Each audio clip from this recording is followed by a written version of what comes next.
So in today's current NFL, man, running backs don't get paid as much as even like the fourth receiver on the depth chart right now.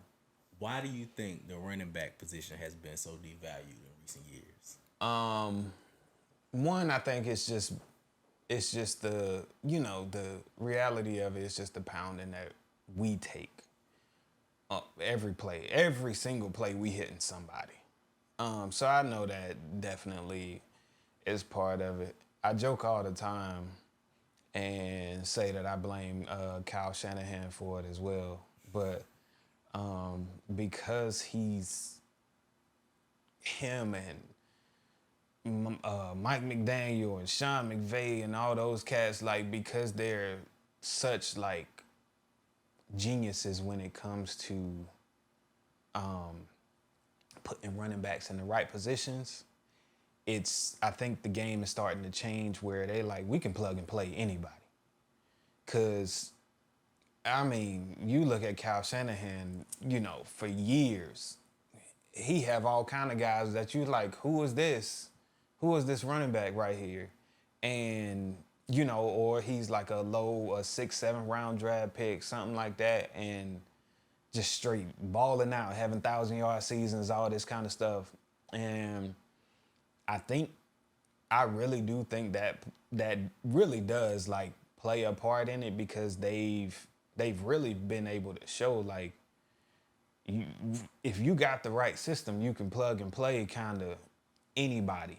Um, you don't really need that guy that you got to spend all this money on that, they feel with all the injuries and all the hitting and stuff we do after over a 5 or 6 years or whatever, body's probably gonna be broken down.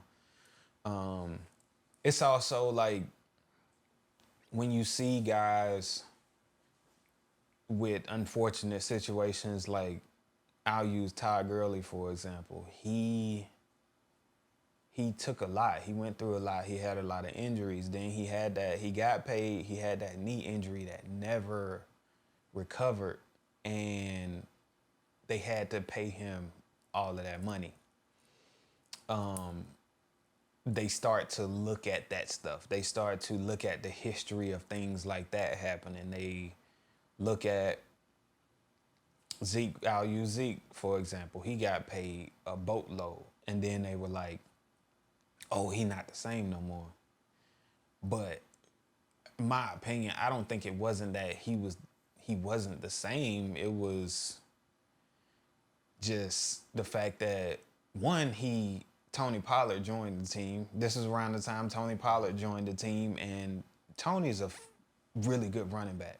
So he's taking some of that from him, where now teams can zone in and be like, and stop Zeke in the run game, and sometimes the reality of it, every guy's not going to consistently have 1,400 yard seasons. Like everybody's going to have a down season here and there, but sometimes you got to look at the bigger picture. I don't, but if you don't give 1,000 yards, you lost it.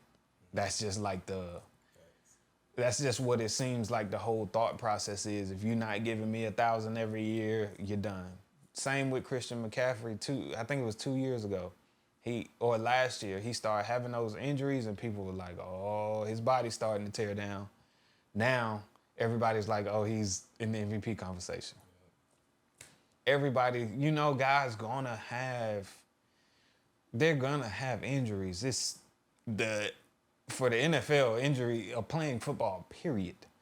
The chance of injury is 100%. You're gonna get hurt.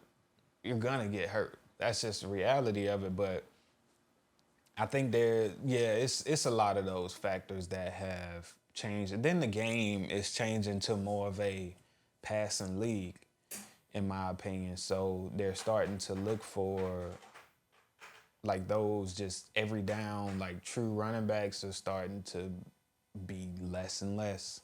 Where now, like, a lot of teams are looking for that. They're going to running back by committee. So 2 or 3 guy rotations. that most teams are going with now. Because when you have that other running back that gives a different element, that's a whole nother game plan defensive coordinators have to plan for.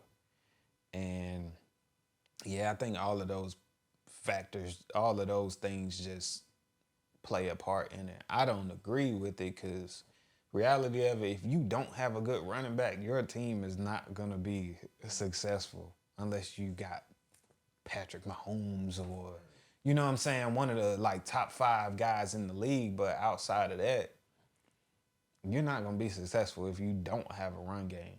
But I think it's a lot of the plug and play and looking at the long term, 5 or 6 years, they won't be worth it at that point. Still, I think what a lot of people don't realize is like running backs have attempts like throughout the season. Like you'll have 300 attempts and you get 10 touchdowns. That means you got tackled and hit by a couple of the biggest, hardest hitting motherfuckers on the team 290 times throughout the season. You know what I'm saying? And a lot of people don't realize that. Like, say you're a receiver and you get 60 catches. All right, you got hit 60 times by a safety or a corner. But running backs got hit 300 times this season by the hardest hitting motherfuckers on the team. You know what I'm saying? Yeah. So it's kind of a catch-22. Yeah. Like, the reason that the position is devalued is the reason why it should be valued. Because y'all get the hardest yards, but y'all also devalued because y'all get the hardest yards. You know what I'm saying? It's a catch-22, man. So I got a few more questions for you, brother, and I'm going to let you get out of here, man.